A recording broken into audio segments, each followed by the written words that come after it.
अस्सलामु अलैकुम वरहमतुल्लाह। उम्मीद आप खैरियत से होंगे।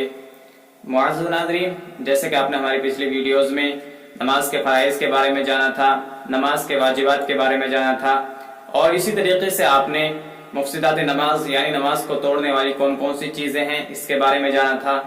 तो दोस्तों, ये सब मालूमात आपको हो चुकी हैं, इसलिए अब हम अपनी इस नई वीडियो में आपको कलिमात नमाज के बारे में बताएंगे और मज़ीद ये भी बताएंगे कि कौन सी हालत में हमें कौन सी तस्बीह या क्या पढ़ना है, यानी क़याम की हालत में हमें क्या पढ़ना है और रुकू की हालत में, सजदे की हालत में हमें क्या पढ़ना है। तो चलिए दोस्तों, आज की वीडियो स्टार्ट करते हैं।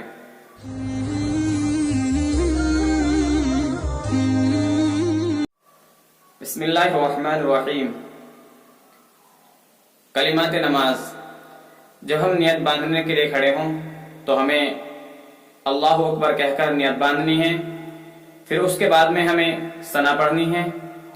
सना ये है सुब्हानकल्लाहुम्मा व बिहम्दिका व तबारक अस्मुका व तआला जद्दुका व ला इलाहा गैरुक। तो दोस्तों, ये सना थी, ये हमें पहली रकात में पढ़नी है। फिर उसके बाद में हमें अऊज़ु बिल्लाहि मिनश शैतानिर रजीम बिस्मिल्लाहिर्रहमानिर्रहीम पढ़कर सूरह फातिहा पढ़नी है। सूरह फातिहा के लिए हम अलग से वीडियो बनाएंगे, क्योंकि अगर हम इस वीडियो में आपको बताएंगे तो वीडियो लंबी हो जाएगी। उसके बाद में हमें कोई सूरत पढ़नी है, सूरत के बारे में भी हम अलग से वीडियो बनाएंगे इंशाअल्लाह। उसके बाद हमें अल्लाहु अकबर कहकर रुकू में चले जाना है। फिर रुकू में हमें ये वाली तस्बीह पढ़नी है सुब्हान रब्बियल अज़ीम।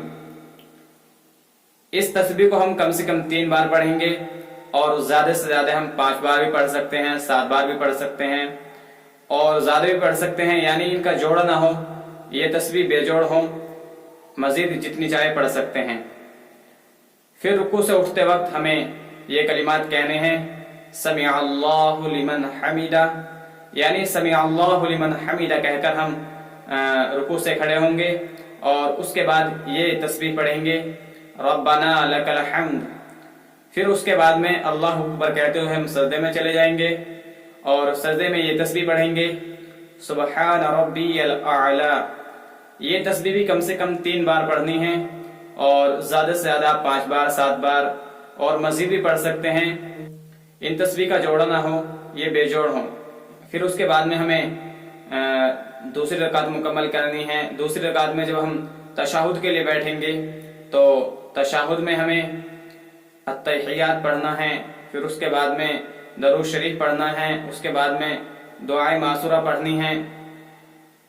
अत्तहियात तशहुद के लिए और दरूद शरीफ के लिए और दुआए मासूरा के लिए हम इंशाअल्लाह अलग से वीडियो बनाएंगे।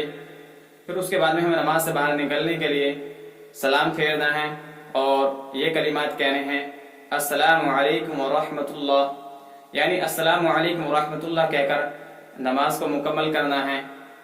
तो दोस्तों, ये कलिमात नमाज के बारे में चंद मालूमात थी और मज़ीद ये कि हमें कौन सी हालत में क्या पढ़ना चाहिए। तो दोस्तों, ये मालूमात अगर आपको नहीं हैं तो आप इन मालूमात को अपने जहन में बिठाएं, आप इन मालूमात को याद करें।